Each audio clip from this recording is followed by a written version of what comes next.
ఆరాధనకు సహాయకరంగా దేవుని వాక్యమైన బైబిల్లో నుండి ఆరాధనకు సహాయకరంగా 41వ కీర్తన 9వ శరణం. 41వ కీర్తన 9వ శరణం చదువుకొని ధ్యానంలోకి వెళ్దాం. నేను నమ్ముకొనిన నా విహితుడు నా ఇంట భోజనము చేసిన వాడు నన్ను తన్నుటకై తన మెడిమెనెత్తెను. ఆరాధనకు సహాయకరంగా 41వ కీర్తన 9వ చరణము మనము చదువుకొని ఉన్నాం. దావీదు అనే ఈ రాజు, దావీదు అనే ఈయన మాట్లాడుతున్న మాటలు ఇందులో మనకు కనిపిస్తూ ఉన్నాయి. దావీదు ఇశ్రాయేలీయులకు రాజు కాగా, దేవుడు మనకు రాజు. దేవుడు రాజులకు రాజు, దేవుడు ప్రభువులకు ప్రభు. ఆయన ఆరాధనీయుడు, అందరికీ సరిపోయినవాడు.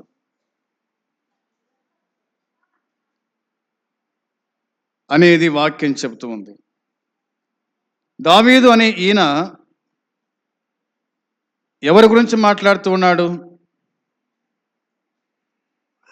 ఎవరి గురించి చెబుతూ ఉన్నాడు అంటే,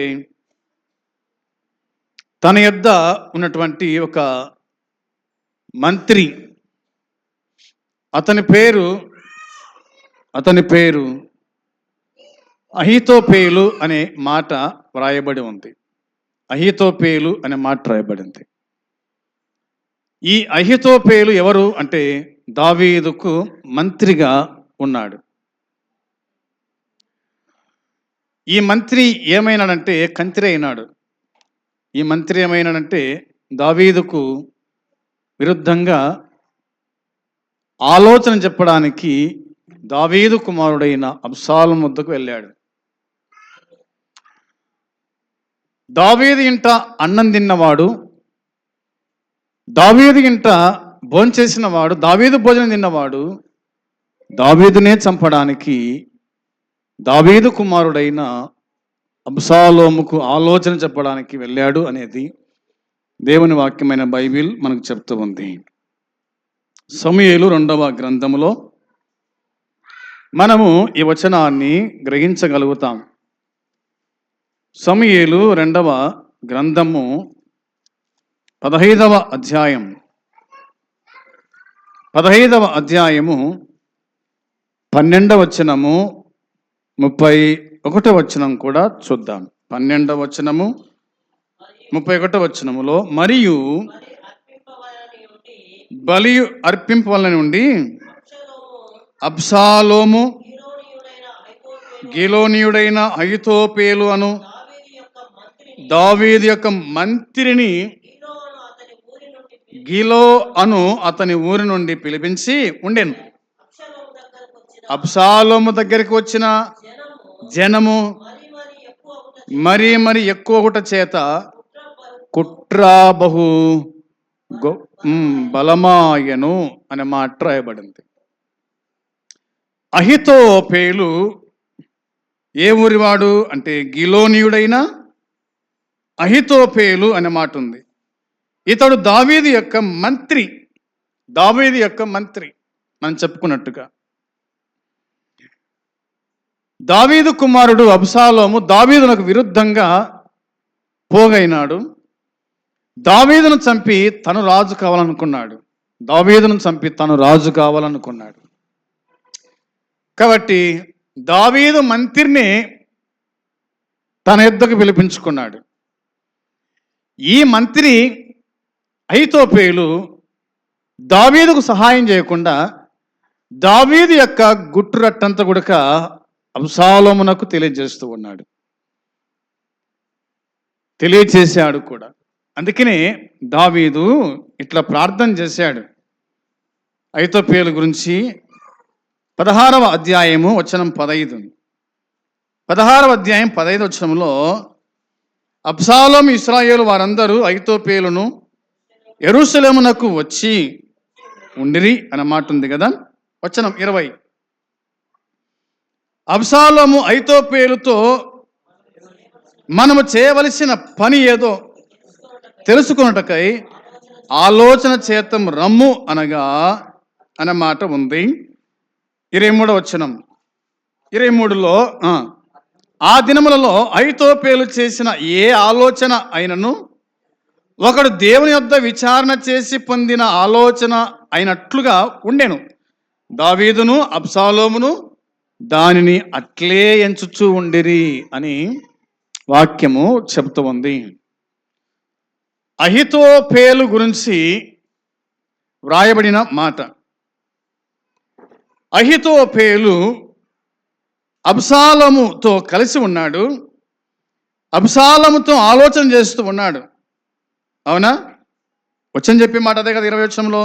అబ్షాలోము అహీతోపెలుతో మనము చేయవలసిన పని ఏదో తెలుసుకోవడానికి ఆలోచన చేద్దాం రమ్మని పిలిచినాడు. అవునా? రమ్మని పిలిచినాడు, ఆలోచన చేద్దాం రా అన్నాడు. దేని గురించి ఆలోచన చేద్దాము? యుద్ధం గురించి, యుద్ధ సమాచారం గురించి, లేదా దావీదును ఎలా చంపాలనో ముందు ఆలోచన చేద్దాము అని అన్నాడు. 23లో మనకు కనిపించే మాట అదే కదా. ఆ దినంలో అహీతోపెలు చేసిన ఏ ఆలోచన అయినను ఒకడు దేవుని యొద్ద విచారణ చేసి పొందిన ఆలోచన అయినట్లుగా ఉండేను. దావీదు అలా భావించినాడు, అబ్షాలోము అలానే భావించినట్టుగా మనం చూస్తాం. అంటే అతని ఆలోచన కరెక్ట్ అంతేం లేదు, దేవుడు చెప్పినట్టేగా, అంటే దేవునితో విచారం చేసి పొందినట్టే అన్నమాట. అంతా తగినవాడు అహీతోపెలు. అతని ఆలోచన మంచిది కాబట్టి ఎట్లా ఆలోచిస్తే బాగుంటుంది అనేది తాను ఆలోచన చేశాడు. మనకు అర్థమైన మాట ఏమిటంటే, మనం చదువుకున్న లేఖన భాగంలో కనిపించే మాట ఏంటంటే, ఆ మాటకు వచ్చేసి మనం ముందుకు సాగుదాం. ఒక మాట చూడండి, 41వ కీర్తనలోకి చదువుతాం. 41వ కీర్తన 9వ వచనాన్ని మళ్ళీసారి చదువుదాం. 41వ కీర్తన 9వ వచనంలో, నేను నమ్ముకొనిన నా విహితుడు నా ఇంట భోజనం చేసిన వాడు నన్ను తన్నుటకై తన మడిమెనెత్తెను అనే మాట కనిపిస్తూ ఉంది. వినండి బాగా, నా ఇంట భోజనము చేసిన వాడు అని ఉంది. ఈ మాట దావీదు పలుకుతున్నాడు. నా ఇంట భోజనం చేసిన వాడు, నా భోజనం తిన్నవాడు. అవునా? నా భోజనం తిన్నవాడు. మామూలుగా అయితే చెప్పుకునే మాట ఏమిటంటే, మనము ఒక ఇంటి భోజనం చేసిన తర్వాత అతనికి అన్యాయము చేయకూడదు. అవునా? అతనికి అన్యాయం చేయకూడదు. ఇట్లా అంటారు కదా, అతను ఉప్పు తిన్నాంరా మనం అంటాం చూడండి. అవునా? ఆ ఇంటికి మనం అన్యాయం చేయకూడదు. కానీ ఇతడు ఏం చేస్తున్నాడు? ఈ అహీతోపెలు ఏం చేస్తున్నాడంటే దావీదునే చంపడానికి కదా ఆలోచన. నేను చెప్పాల్సిన మాట ఏమిటంటే, లేదా బైబిల్ చెప్తున్న మాట ఏమిటంటే, ఇలాగా వాక్యం చెబుతూ ఉంది. యోహాను సువార్త 13వ అధ్యాయానికి వచ్చేస్తే కనుక చూడండి, అక్కడ ఒక మాట రాయబడి ఉంటుంది. యోహాను సువార్త 13వ అధ్యాయము 18వ వచనము చూడండి ఒకసారి. మిమ్మునందరిని గూర్చి నేను చెప్పలేదు, నేను ఏర్పరచుకున్న వారిని ఎరుగుదును గాని నాతో కూడా భోజనము చేయువాడు నాకు విరోధముగా తన మడమనెత్తెను అను లేఖనము నెరవేరుటకై ఇలాగూ జరుగును అనే మాట ఉంది. ఇది ప్రభువైన యేసుక్రీస్తు మాట్లాడుతున్న మాట. యేసు ప్రభునకు ఎంతమంది శిష్యులు ఉన్నారు? మొత్తము 12 మంది శిష్యులు ఉన్నారు. ఆ 12 మందిలో చివరి వాడే ఇస్కరియోతు యూదా. అవునా? ఇస్కరియోతు యూదా ఎక్కడున్నాడు? దేవునితో పాటు ఉన్నాడు, ప్రభుతో పాటు ఉన్నాడు. అంత మాత్రం కాకుండా ఇస్కరియోతు యూదా చేతికి యేసు ప్రభు డబ్బు సంచు గుడక ఇచ్చినాడు. అవునా? వారికి ఏమైనా కావాలంటే 11 మందికి ఎవరు ఖర్చు పెట్టాలా? యూదానే. అవునా? యూదానే ఖర్చు పెట్టాలా. తర్వాత యేసు ప్రభు ఎరిగిన వాడై ఉన్నాడు, తను అప్పగిస్తాడని తెలిసినటువంటి యేసు ప్రభు గుడక ఏం చేశాడు? యూదా యొక్క పాదాలను గుడక కడిగినాడు. అవునా? అది ప్రభురాత్రి భోజనంలో మనం చూస్తాం. ప్రభురాత్రి భోజనంలో అందరూ మేడ గదిలో ఉండగా ప్రభు ఇట్లా అన్నాడు, మీలో ఒకడు సాతాను అన్నాడు. మీలో ఒకడు సాతాను, ఎందుకంటే వాడు నన్ను అప్పగించబోతున్నాడు అని చెప్పినాడు. అప్పుడు అందరు కూడా నేనా ప్రభువా నేనా అని అన్నారు. అయితే ప్రభు అన్నాడు, నేను ఎవరికైతే ముఖం ముంచి ఇస్తానో వాడే అని ప్రభు చెప్పినాడు. ఆ విధంగానే ఆయన ముఖం ముంచి యూదా ఇవ్వగా అతడు ఆ ముక్క పుచ్చుకొని బయటికి వెళ్ళాను అన్నమాట మనకు కనిపిస్తూ ఉంది. అయితే యేసు ప్రభును అప్పగించబోయేవాడు ఎవరో యేసు ప్రభు తెలుసా తెలియదా అంటే తెలుసు. అవునా? ఆయన చెప్పిన మాట ఇది, మిమ్మల్ని అందరినీ గురించి నేను చెప్పలేదు అంటే ఏమన్నాడు? నేను ఏర్పరచుకున్న వారిని ఎరుగుదును కానీ నాతో కూడా భోజనము చేయువాడు నాకు విరోధముగా తన మెడమనెత్తెను అనే మాట ఉంది. నాకు విరోధంగా ఉన్నాడు తాను. అతడు సాతాను అని కూడా అన్నాడు. ఆయన నాకు విరోధంగా అని ఆయన చెప్పినట్టుగా దేవుని వాక్యం మనకు గుర్తు చేస్తూ ఉంది. తర్వాత అపోస్తుల కార్యముల గ్రంథం అనుకుంటాను 1:18 చూడండి ఒకసారి. అపోస్తుల కార్యముల గ్రంథము 1వ అధ్యాయము 18వ వచనములో, ఈ యూదా ద్రోహం వల్ల సంపాదించిన రూకలనిచ్చి ఒక పొలము కొనెను. అతడు తలక్రిందలుగా పడి నడిమికి బద్దలైనందున అతని పేగులన్నీ బయటికి వచ్చాను అన్నమాట వ్రాయబడి ఉంది. మరి ఇదే యోహాను సువార్తకు వచ్చేస్తే కనుక యోహాను సువార్త 6వ అధ్యాయంలో రాయబడిన మాట మనము చూడగా మనకు కనిపించేటువంటి మాటలు ఇందులో మనం చూస్తాము. ఆ మాటలు చూడండి ఒకసారి. 70 వచనం చదువుదాం. 70-71 చదువుదాం. అందుకు యేసు, నేను మిమ్మల్ని 12 ఏర్పరచుకొనలేదా? మీలో ఒకడు సాతాను అని వారితో చెప్పాను. షిమోను ఇస్కరియోతు కుమారుడైన యూదా 12 మందిలో ఒక్కడై ఉండి ఆయనను అప్పగింపబోచు ఉండెను అనే మాట వ్రాయబడింది. 12 మందిలో ఒకడు ఇస్కరియోతు యూదా ఆయనను అప్పగింపబోచు ఉండెను అనే మాట ఉంది. ఇది లేఖనం యొక్క నెరవేర్పు. మత్తయి సువార్త 26వ అధ్యాయంలో అదే మాట ఉంటుంది. అది లేఖనం యొక్క నెరవేర్పు అనే సంగతి దేవుని వాక్యం మనకు గుర్తు చేస్తూ ఉంది.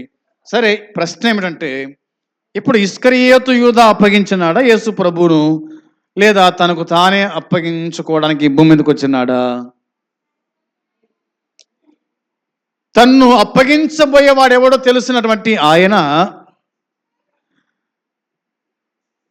ఆయనే అన్ని ఎరిగిన వాడై ఉండి తానే అప్పగించుకోవడానికి భూమికి వచ్చినాడు. అది గుర్తుంచుకోవాలి. అయితే ఇస్కరియోతు యూదా వారికి మార్గం చూపించాడు, అంతేగాని తను అప్పగించలేదు.